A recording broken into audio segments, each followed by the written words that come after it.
you coming at 50. Huh? Hello again, and welcome back to another one. Meanwhile, T.I. has been out here publicly denying that his diss tracks were aimed at 50 Cent. What is What? Well, you coming at 50. Huh? While he was out here trying to do damage control after his kids dragged 50 Cent's mother into the whole situation. It's enough. When I seen that damn t-shirt, I said, man, this is enough. All right, y'all. 50 Cent clearly wasn't playing when he responded to the chatter about potentially making a DDS documentary, dropping new music Friday. He basically confirmed what everyone suspected, that if he's stepping back into rap, it's either going to be a theme song or after a major hit drops. And speaking of hits, we got a new power theme track that sneaks in a few jabs at T.I. and his family, kind of like how Eminem used to handle the game with a few bars on Relapse. On top of that, the international scene is still showing love, or maybe obsession, with Eminem, with new rappers over 25 years later still comparing themselves to him. And there's more tea coming out about how Jay-Z allegedly runs things behind the scenes. Fat Joe dropped some insight suggesting we almost could have had a Forever-esque type remix, but Jay-Z apparently put the brakes on it. Now, starting with T.I., he responded to 50's documentary post like this: "We can go bar for bar, hit for hit, or duck for duck. Either way, all you're doing is showing how much of a bum dude you are. Let's play. Nobody over here fears you, boo-boo." Meanwhile, former G-Unit South rapper Lil Scrappy was asked for his take on T.I. versus 50 Cent, since he's repping Atlanta, and things got even more interesting. You know how I feel about the T.I. and 50 shit. I'm gonna tell you, when it comes to T.I. and 50, see, 50 changed my life. You know what I'm saying? When he signed me to G-Unit, 50 changed my whole entire life, and I'll never forget that. I'll never forget him doing that. I'll never forget what he taught me. I'll never forget them days, you know what I'm saying? So I got nothing but love for Filth. I ride for homie. He poured a lot in my cup when my cup was empty, you know what I'm saying? And when it comes to T.I., he's an Atlanta veteran, you know what I'm saying? He's an Atlanta great, a Southern great. Like, I feel like he got one of the best flows in the whole game, you know what I'm saying? And I just don't get into stuff like that. I got love for both of them brothers, man. I feel like both of them boys are doing great things, you know what I'm saying? And just, let them work that out, man. You know what I'm saying? I ain't got nothing to do with it. I do feel like it should have been a versus. I feel like it would have been fun. It would have been amazing. It would have been lit as hell. And while a lot of people were shook that Lil Scrappy was once signed to G-Unit, it's true. His debut solo album, Bred to Die, Born to Live, even has Eminem production on the track Lord Have Mercy. Definitely check it out if you haven't heard it. And this just adds to why King Crooked has always said Eminem is such an underrated producer. It's facts. His take on the 50 Cent versus T.I. debate has stirred reactions too, with fans saying stuff like, "The thing is, 50 clearly doesn't want a versus with him.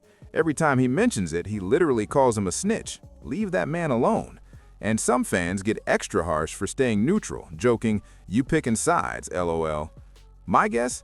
It's because 50 Cent actually had a real impact on Lil Scrappy's life, while all T.I. has is that they're both from Atlanta. That's it. He's staying neutral, quote, tribalism at its finest. And when 50 Cent announced new music was on the way, he wasn't playing, because we just got a new theme song for the upcoming Power series. And toward the end of 50's short verse, we heard, "Boy, grandma, your daddy made your mama eat every box in Atlanta. Nani? Freak shit, peep shit, keep shit. On the low, but everybody knows."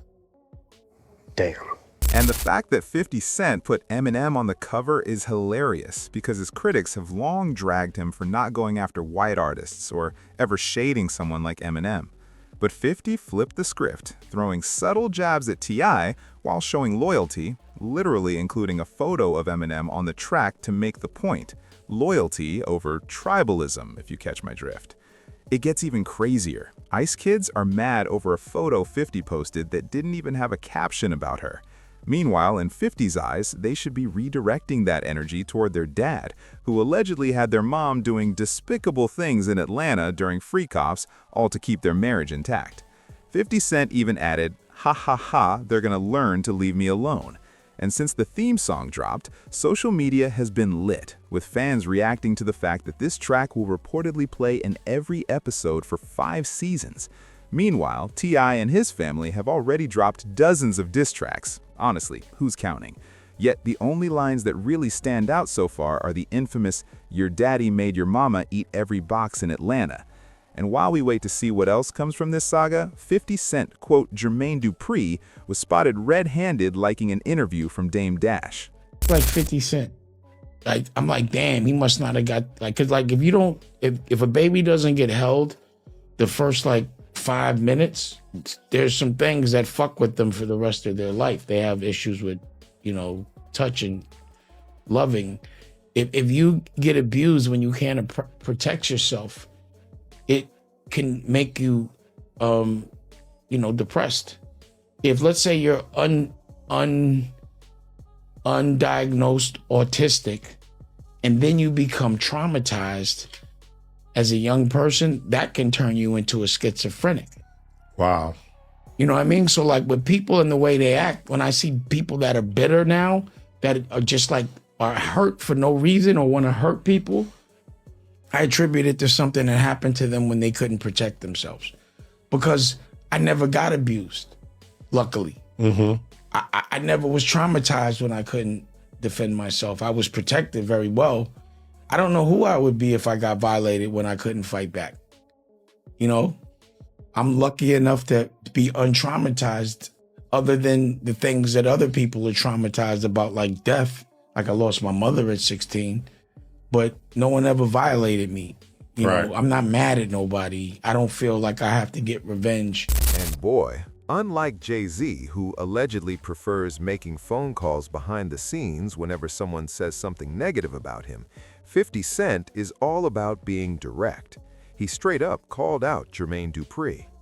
And speaking of the whole narrative about Jay-Z allegedly pulling strings behind the scenes, there's another story from Fat Joe that stirred up Drake fans.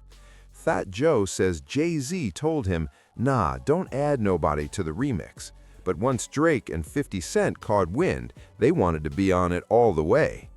Apparently, just hearing Drake's name is enough to trigger Jay-Z. And in the time in y'all careers, 2. like I'm gonna crazy. give you 2. Jay told me don't put nobody on that remix.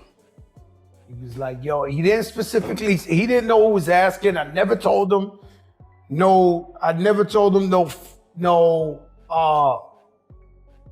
Drake, 50, whoever, I never told him. That's my word. But I was like, yo, dudes want to get on this record. He said, if you want it to be special, it gotta be me and you so that the people could see we rock. That was it. I said, all right.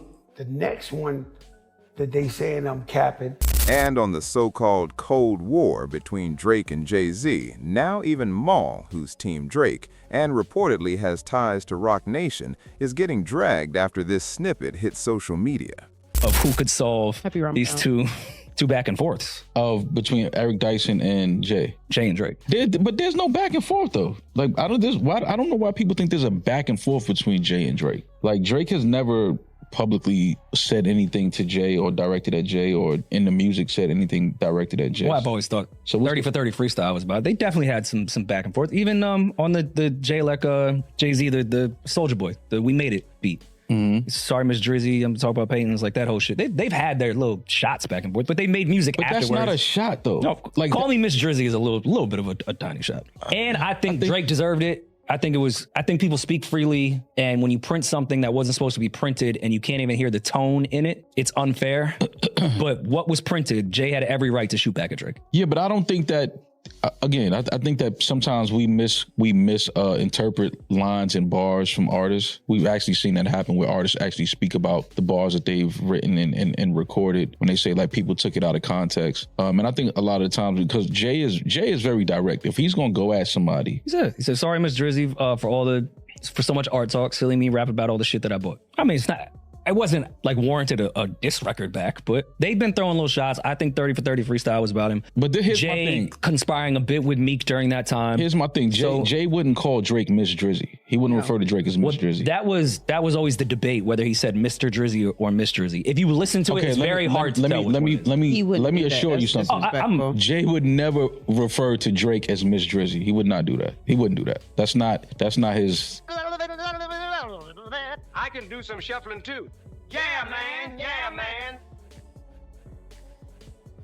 And users have been going off on this one. Maul's caught in the middle. He'll defend Drake, but if Roc Nation and Jay-Z get involved, he tries to play the middleman, and that's where I lose patience. Some fans even pointed out, don't forget Maul's older brother is Biggs Hoseman, LOL. Speaking of Jay-Z allegedly operating behind the scenes and making calls to sabotage rivals, remember 50 Cent literally accused him of trying to block his Super Bowl performance, which only happened because Eminem stepped in? And think about it. Some people actually believe 50 should switch sides on Eminem just to support Diddy and Jay-Z because they share the same race. One tweet that blew up said it all. The people who wanted 50 Cent killed were black. The people who blackballed him in music were black. The people who hated him most were black. The only guy who helped him in music and took care of him was white. So let's stop this. He only has that energy towards black people when they tried to end his life and kept hating on him for years. Also, hip-hop is black culture, and it's about competition. But when 50 Cent is cooking your goat, suddenly everyone wants to play the race card. Have some shame. Now, I'm just a messenger, but the logic is solid. Moving on. UK rapper Fake Mink is out here making bold claims in a recent interview. He said, "I'm the Eminem of the UK underground. I'm so much better than these men, and they can't face it." Not only that, but he also calls himself London's savior, adding, "I know it's bold to say I'm London's savior living in Essex, but I'm still waiting for someone to challenge it. No one has. I actually was London's savior because I opened people's eyes to the UK underground scene." And if you didn't know, Eminem is probably more revered in the UK than in the US. In the last year, he was the #1 artist across all genres there. No new projects needed. On YouTube Music, people debate whether Fake Mink is actually the best. But as an artist, aren't you supposed to feel like you're the best? Competitive energy isn't a bad thing, shrugs emoji. Notice how no one's giving names. Personally, I've only heard a handful of his tracks, like Louis V Sandals with SD Kid and Is Pink, plus Chitty Bank collaborating with MGMT. I'm looking forward to your thoughts in the comments on all of this. See you in the next one.